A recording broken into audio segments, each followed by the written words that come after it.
A quick content note. In this episode, we'll explore the practice of coaching in academia, including how it can support leadership, career development, and well-being. The conversation touches on emotionally sensitive topics such as personal barriers, the stress in coaching sessions, and challenges related to job insecurity and academic culture. While these are discussed in a supportive and professional context, we acknowledge that some listeners may find aspects of the discussion personally resonant or emotionally impactful. If the issues raised in this episode concern you, you can access support and resources in the show notes.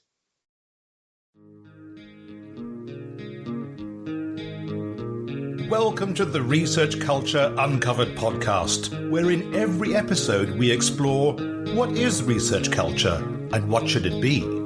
You'll hear thoughts and opinions from a range of contributors to help you change research culture into what you want it to be. Hi, I'm Heledd, a Research and Development Advisor at the University of Leeds. In this two-part special, we're diving into a topic that's becoming increasingly important in academic life, coaching. Whether it's used in leadership, supervision, or researcher support, coaching offers a powerful way to build trust, encourage reflection, and to help people grow. I've been exploring this more deeply through my ILM Level 5 coaching and mentoring qualification, and I'm absolutely delighted to be joined by Sian Taylor and Debs Hirst, who are my coach trainers on the programme. While Sian and Debs don't work exclusively in academic settings, they both bring a huge depth of experience in coaching across a range of sectors, and their insights into people development in complex environments has had a big impact on me personally. I really value their approach. It's thoughtful, person-centred, and rooted in years of lived coaching practice. So let me briefly introduce them. Sian Taylor has been a professional coach for 8 years, with an earlier background as a cell biologist working in both academia and the pharmaceutical industry. She now coaches individuals and teams with a particular focus on leadership and takes a holistic approach to her work. Sian is also a coach supervisor and contributes to the design and evaluation of leadership development programs. Debs Hirst has been a professional coach for 14 years alongside her work as an organisational development consultant. Before setting up her own consultancy, she spent 20 years working in the public sector as an organisational development professional. Deb now coaches individuals and teams across a wide range of sectors and brings her coaching expertise into the design and delivery of learning programmes. She also supports the development of other coaches through her work as a coach supervisor and lead tutor on the ILM coaching and mentoring qualifications. Guys, would you like to say a quick hello to our audience? Hi. Hello. So in this first episode, we're going to explore what coaching is and how it differs from other types of support like mentoring, counselling, or training. We'll explore what a typical coaching conversation might look like and some of the common models used. Then we might explore how coaching can support leadership and career development, including in higher education settings. And we'll also reflect on what it takes to develop as a coach and what advice Debs and Sian would offer anyone in academia who's curious about coaching as a professional skill. So let's get started. Debs, I'll come to you first. How would you define coaching in your own words? Thanks, Heledd. I think it should be a really easy question to answer, but it is really quite difficult because I think the thing with coaching is it's very bespoke to every individual. So how I describe coaching depends on the context in which the person's come to me for coaching. So I try to make it more about how they will understand what coaching is. But in essence, I think in very simple terms, I like to think about coaching being focused on helping somebody reach their potential. And it's about unlocking that potential within them. It's about helping them to identify what it is that they want to achieve, what their goals are. And sometimes people don't know what they are. They come to coaching and they know that they want to access coaching, but they don't really know what it's about. So there's something about explaining that to them and working that through, but then helping them to identify what their goals are and then working through those goals with them, but always with the focus on this is led by the coachee or the coaching client. And I think it's really, really important that they are then enabled to take the action that they want to take. So in terms of, sometimes when I describe coaching to people, I will say, so in everyday life, we're really, really busy. So we get up in the morning, we do whatever we need to do in the morning, then we go to work. We're really, really busy at work. We don't really have much thinking time. And then when we get back from work, we're all busy with home life, whether that's animals, kids, family, all the different things that we've got. And then it's almost like Groundhog Day. We're back up again the next morning and we're doing that. What coaching does, it gives you that pause point. It gives you that time to stop and think and reflect purely about yourself. And in everyday life, we don't often afford ourselves that time. So what I provide as a coach is time and space for people to be able to do that, to be able to reflect on what things are important to them, but actually for them to be able to really, really work out what do they want to achieve? What are the goals that they want to achieve? And then through my questioning and listening and support and challenge, I'm able to help them through that. It's fantastic. Thank you, Debs. I think it really is about creating that space, just that time, like you say, that pause, do that. But actually, when given that opportunity, it can just, it can have a huge benefit. And I think a lot of people don't necessarily realise that. Sian, have you got anything else to add to that, or have your perspective on it? I absolutely agree with Debs that the reflective space that's really focused on the individual who's coming to coaching is hugely beneficial, and it is something that we might be thinking about what we want to get out of life or things that we want to achieve, but to actually take the step back and think, well, what's stopping me? And the coaching space offers that opportunity to go, actually, what's really stopping me do what I want to do, and how do I get there? And so very much what Debs was saying and building on it, it's a chance to examine and explore what might be those challenges or barriers or things that are getting in the way, and think about, is the direction that you're heading the right direction? And then thinking about the plan that you can put in place to try and achieve that. And that for me is where that sort of deeper thinking space is where coaching really adds value. Thank you for that reflection, Sian. So in terms of coaching, what are there any sort of models or frameworks that you tend to use or turn to help work through the process?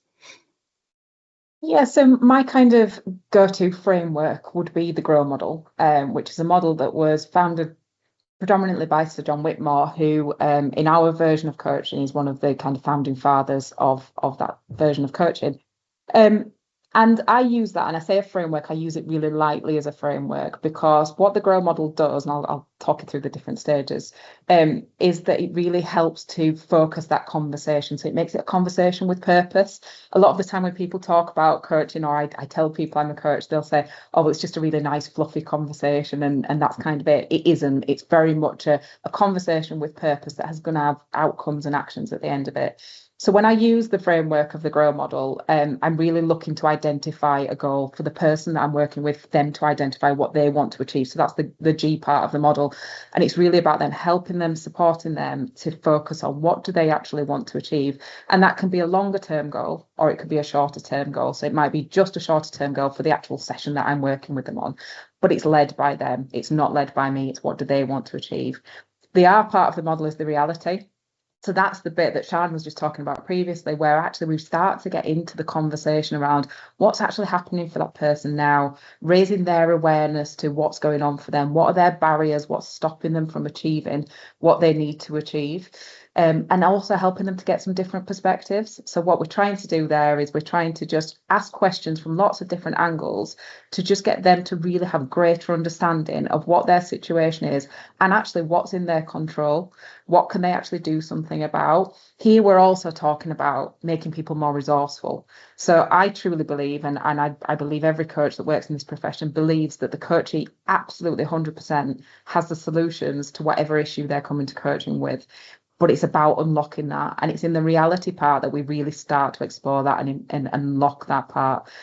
And then when we explore that reality, what tends to happen is the coachee starts to come up with some solutions. They start to come up with some options. And as a coach, that's where I would then help them to unpick those options. You know, what can they actually do? Again, I'm not offering advice here. I'm not offering guidance. I'm just questioning and listening and asking questions on the back of what they've already shared. So when they start to explore their options, which is the O part of the model, that's when they start to decide and take ownership of actually where do they want to go with this? What do they actually want to do? And then in that final part, and I think this is the bit that I always think gives it a conversation with purpose angle, is that's where we're getting the person to really decide what is it that they will do. So the W part can be for what, who, and really getting them to think about what will they do, how will they do that, what might get in the way of them being able to do that, and what is their next step. So it's really about moving to that action.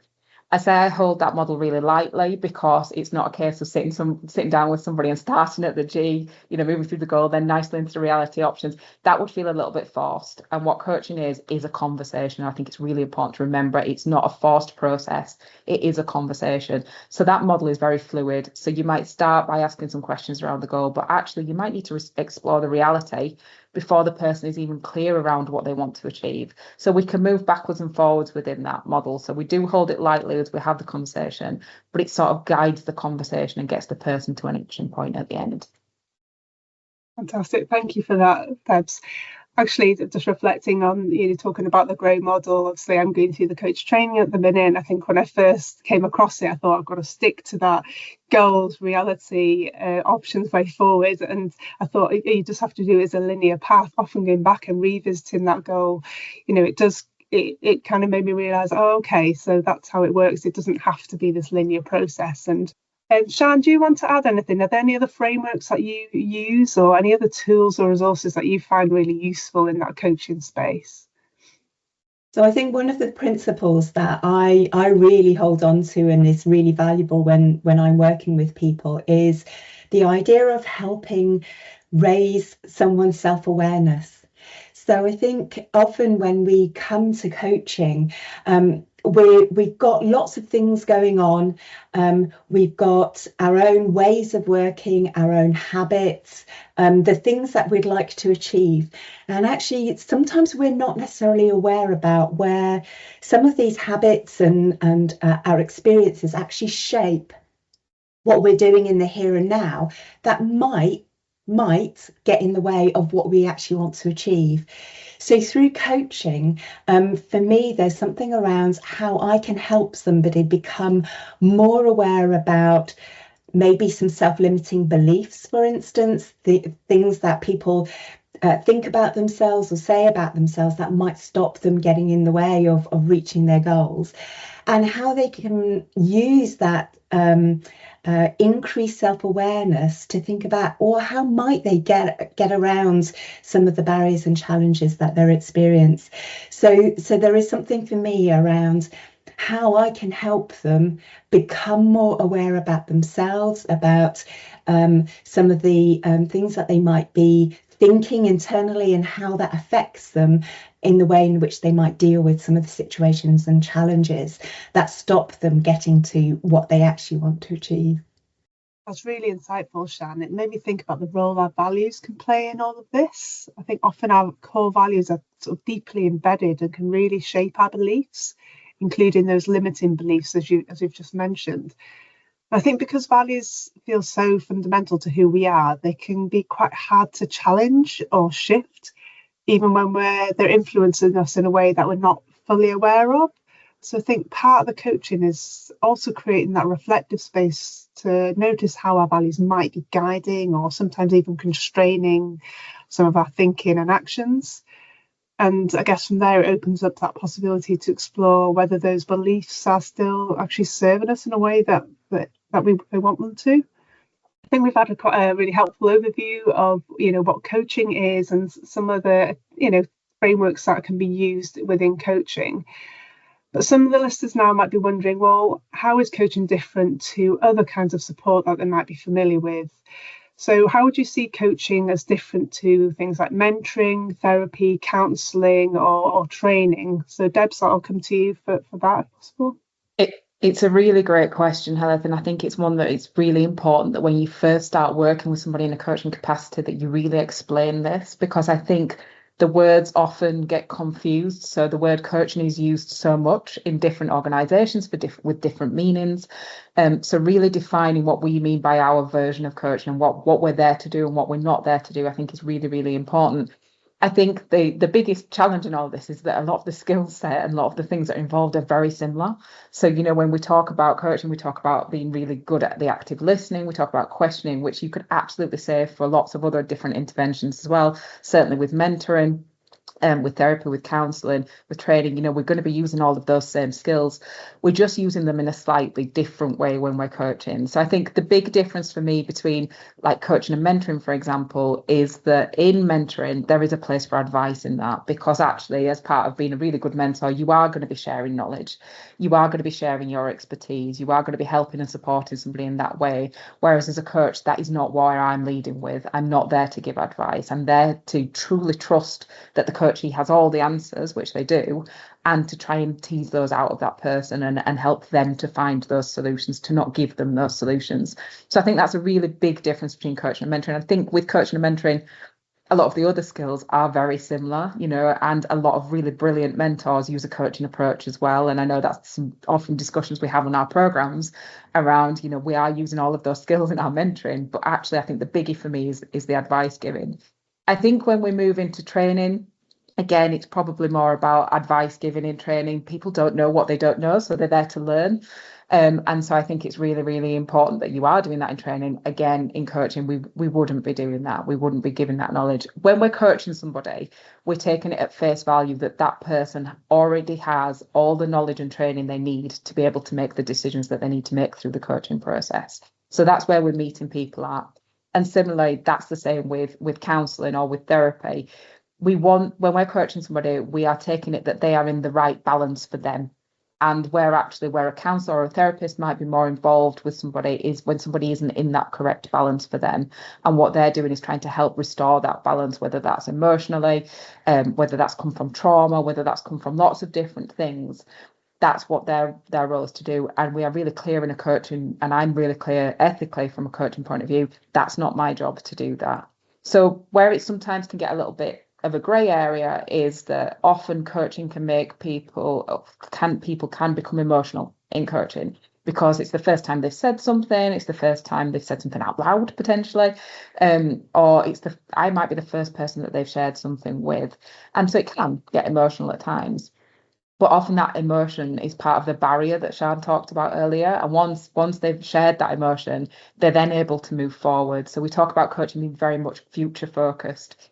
And so that emotion is okay. If that person gets stuck in that emotion, or if that emotion feels a little bit disproportionate to what we're talking about, that's where I might start to think, actually, I'm potentially not the right person to help that person. So that's where it can differ. I think the other difference is as well in coaching, we might need to explore what's happened in the past for somebody, but we don't stay there, and we certainly don't analyse that, and we certainly don't go through that in a lot of detail, because that's not my area of expertise. But sometimes the things that have happened to us in the past inform how we are in the future. So we might need to do that. But where a counsellor might potentially stay in that past bit and really work through that with that person, that wouldn't be what we were doing as coaching. So there are some kind of grey areas, I think, as part of, and as you will know, Heledd, as part of the programme and the qualification, it's really important that we explore what those boundaries are. There are lots of similarities between those, but where the big difference for me is around the advice giving. We don't do that in coaching. But also that coaching is about that future focus. It is about getting somebody to where they want to be, and it's where they want to be. But it's also that individualized learning. So it's about them being really clear about what they want. It's not a kind of one size fits all program. It's about individualized learning for them. Brilliant. Thank you for defining that for us. I think, when you talk about the advice monster as a coach in training, it is really difficult to go, oh, I just want to tell them what to do, and to actually hold back that perspective, as well as, sometimes crossing over those boundaries as well. Sometimes it's really difficult to kind of work out, where do you stop? Yeah, so I mean, Sian, do you want to add anything to that? I know you're quite a holistic coach, and you allow the space for people to explore emotionally. How do you keep those boundaries in place?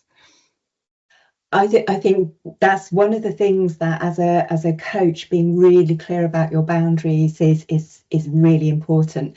So on the qualification program, we talk a lot about the code of ethics, and there is a global code of ethics for the coaching profession, which a range of our coaching associations have signed up to. And as a professional coach, I think it's really important to be aware of that. So for me, the thing around boundaries is that we then know, and we can talk to the people that we work with about where our training can create the space for somebody to learn, but that outside of that, we can then signpost them if we believe that they need other interventions.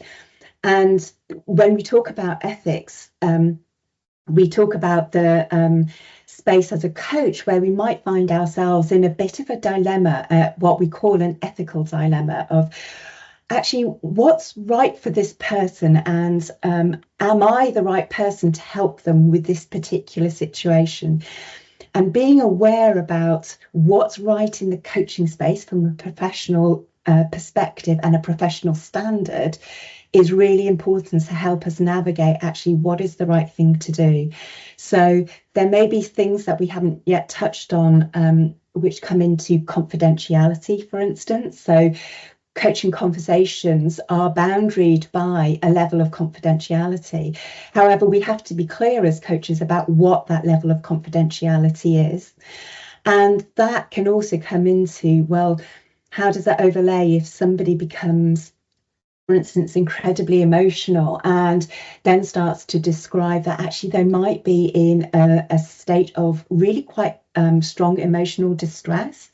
So if I was then really concerned about somebody, I would have a duty as a professional coach to check in, see how they are, but then, really making the judgment call, is this person okay? Or do I need to take further action? And so this is where it becomes really important about, have I clearly defined the boundary of what's okay within the coaching space? Do I need to take further action, which might involve other people outside of the conversation, whilst recognizing that I will have spoken to my coachee about the fact that our conversations are confidential. So it's navigating and being really clear where we are creating a space for our coachees to feel that they can talk about things they may not have felt okay talking about with other people, but also recognizing where we have a duty of care. If, for instance, and this is just one example, where we are starting to become concerned about our coachee because perhaps they are in a space where they may be more emotionally distressed, and we need to think about another intervention.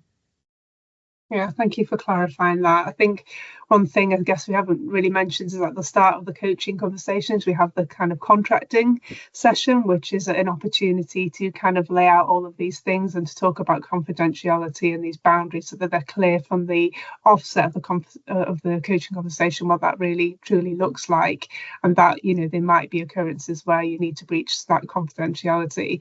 And as part of it as well, I'm just going through the process myself now to sign the coaching agreement so that the coach and the coachee are aware of what their responsibilities are within that relationship. So yeah, thank you for bringing that to the table. I think it's a really important thing to talk about in the realms of coaching. So now we're going to shift a little bit more into the academic context. So Sian, you began your career in academia as a cell biologist, and I imagine coaching may not have been something that was visible or even available in that space at that time. So looking back, do you think coaching could have made a difference to your experience or to the research culture that you were part of?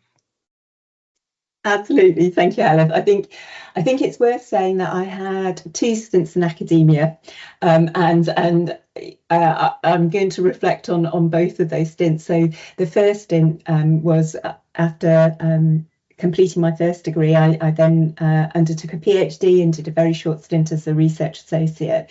And certainly at that time, coaching wasn't present. I didn't come across it within the academic setting. And I think for me, what I realised in that space was I felt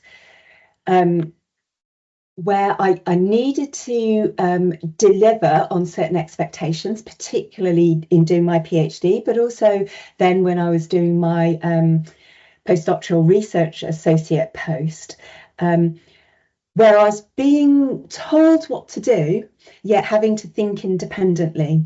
And there was almost this dichotomy for me about being told what to do and almost now, when I look back, being micromanaged in some ways, when I was also being given the other message that I needed to be independent and I needed to stand up for myself and define myself independently of the people that I was working with. And I found that a really difficult thing to make sense of. I then did a stint in the pharmaceutical industry where started off as a lab-based scientist, then took on some management responsibility. And my first introduction, and I think this is where coaching had started to become more present within the workplace, I did a coaching skills for manager course. And then when I left the pharmaceutical industry and took my second stint in academia, it started to become a bit more present that actually coaching was starting to make a little bit of inroads into the academic environment. But even so, this tension about how you empower people whilst also helping support them without the micromanagement and really enabling them to think more critically and express themselves and establish themselves. That still for me was a space that different people's experience was very much dependent on who they were working with at the time. And over the 8-year period in my second stint, I started to see how coaching was starting to create a space where more line managers, more group leaders, team leaders were starting to recognise that it wasn't about the micromanagement and the control that they needed to have over a group and over people, but that coaching could help them give the guidance and support to develop individuals and add in that sense of empowerment and help individuals feel like they had that balance of support and challenge in a positive, constructive way. And I think that for me is, I'm still seeing it as it percolates through in the different academic institutions that I'm working with, where it is a shift, I think, from a particularly a mindset where your reputation as an expert in a field really matters so strongly that your ideas and therefore how that percolates out into the work that you and other people around you in your group do is so strongly held that actually letting go of some of that control can be one of the toughest things, I think, for academics to do. So that for me, I think, is one of the things that's really interesting to see a shift in and to help be a part of that. Oh, thank you for that. I think a lot of our listeners who are in the academic environment can really relate to what you're saying there. I can certainly relate to that, that kind of dynamic, that shift from trying to be independent within your kind of workspace, but then, also feeling under the control of someone else because they've got the funding. The funding is often that limiting factor, and you need to make sure that the research is going in a particular direction. So that balance is really quite difficult. Alongside that, the kind of career journeys within academia in terms of in research, there isn't a linear path anywhere really, but it can be quite a complex environment as well. And actually, one of the areas we've been focusing on leads is how to have these meaningful career conversations, especially with researchers. And it's something that I've explored in a recent episode with my colleague Ruth Winden, and I'll refer to that in the show notes to our listeners. And in that, we talked about the importance of helping researchers feel heard by creating that space for reflection and dialogue, really bringing back to that kind of coaching ethos. And, the idea of creating space really, resonates with coaching. And, I want to bring that into the conversation a little bit more now. So to Sian, maybe a follow-up from Debs, from your perspective, what are the benefits of using coaching approaches in leadership development or career conversations, particularly within these academic or research environments? I think picking up on one of the points that you made just then, Heledd, one of the things that, particularly in an academic environment, is that there are a lot of people in the space where there's a huge amount of uncertainty. If you're in your early stage career, posts are fixed funding, they're limited, and it's always about the next step and thinking about that. And there's huge uncertainty about where that might be, whether you might have to move wholesale to a different country or a different part of the region, and what that means, and actually the lack of stability and that ambiguity about where you might be going can be hugely unsettling. So for me, in terms of thinking about career coaching conversations, I think the thing around coaching is where the focus is on that person, and thinking about actually what we can do as coaches is to help them think about what really matters to them and what's within their control. Where do they want to go, and how might they try to achieve that? What is it that they are able to influence and do something about? Because I think within complex environments, there are so many moving parts that it can feel overwhelming, and we can feel like there are so many things going on, and actually a lot of that is outside of any one individual's control. So coaching can really help focus an individual on what can they do, where can they go, and helping them unpick the ambiguity and uncertainty so that they feel that they've got a bit more sense of control and direction. I think in terms of leadership, it's also that thing around not only developing that person's sense of self-awareness about who they are and how they are as a leader. It's also about then thinking back to one of the points that we were talking about, how they can empower other people whilst also being mindful about what they need from their group and from the people that work with them. So if they are grant holders and they have a responsibility and accountability around that grant funding, well, how do they still develop people on their own individual career paths whilst those projects deliver to what they need to do to be able to continue their own career path? And it's within that they can then start to unpick, well, what's my role in this, and where are the boundaries around accountability for me and accountability with the other person, and how do I help empower that person to have accountability whilst also still being able to deliver within the wider framework of what they need.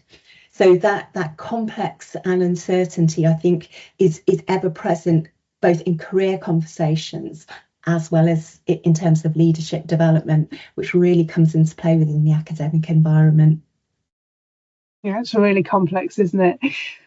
You touched a little bit on some of the qualities there that you might need as a coach in terms of being able to empower your coachees, or within those kind of career conversations, or within a separate kind of coaching conversation. So from your experience training others, Debs, you might want to come in here. What mindset or qualities do you think are most important when it comes to, being a coach? I think being open-minded is really, really important. I think so often when we are coaching people, we are really thinking about, we want to help people. And usually in everyday life, when we want to help people, that usually involves some kind of advice giving. You talked earlier about the advice monster. It's always there, ready to kind of rear up. And so this is about us remaining open-minded. So I think some of the skills that we need to have as coaches is we need to remain open-minded. We need to remain curious. So actually what that person's experiencing isn't, even if we think we've experienced something similar or we know what that person's going through, we don't, because we are not that individual. So I think leading with that curiosity, asking the questions with that curious mind, I think we've got to show that empathy. We've got to be able to help and support people. And I think support's really, really important. We need to build that relationship and have a really good rapport with somebody. But we also need to be able to challenge that person as well and challenge their thinking. So maybe not challenge in the traditional sense of how people perceive the word challenge, but in a coaching conversation, people are coming to take a step, to move forward. And with that, we need to be able to challenge them. So I think as a coach, we need to be able to offer that challenge in a way that's going to help that person to move forward. And I think it's about us really, really listening. One of the biggest skills we always talk about in the programs that we run is actually in everyday life, how often are we actually really heard? How much does somebody really listen to us? We think we're listening. And I'm going to pull my hand up. I'm completely guilty to some of the cosmetic listening. Absolutely, I'm a human being. But in the coaching space, we really need to listen to people, and we really need to listen to understand what they're saying, not so that we can come up with a solution, but really so that we can come up with the right question for them. We're not listening to respond like we do in everyday conversations where we wanted to jump in and say, oh, well, actually, I think this, or actually that happened to me. We're holding back from that. So really, truly listening, I think, is one of the greatest gifts we can offer as coaches, and potentially one of the hardest skills in that space to kind of master, so that we're not trying to jump in and give that advice. Yeah, absolutely, Debs. So in that space, when you're talking about active listening, and it can be really, really challenging to do that, to actually stay still and really actively listen. And something that I always found that I was worried about in myself in the coaching was actually being able to remember what people are saying. And I always like to take notes. But then actually what I've realised is that when I'm conscious about trying to take lots of notes, that I'm not actually actively listening. And when you actually really practice that method of active listening, you are more engaged in the conversation and you are more relaxed, and you absorb more information. And I think one of the techniques that you've taught us about how to help with that is to kind of repeat some of or summarize and paraphrasing what the coachee has said, to help you then guide your way through those coaching conversations. So it just reminded me of some of that as one of the kind of key things I found really learned on how to kind of master that skill a little bit better. Sian, do you have anything to add to that? Oh, absolutely. I think building on the advice monster and really listening, I think the other thing, which is really hard to let go of sometimes, is if we've had an experience and we've struggled through something and it's taken a lot out of us, and we've gone, oh, right, you know what? If I had to do this again, I would do it this way. And we see somebody going through the same thing and we're like, right, I really think you need to do it this way.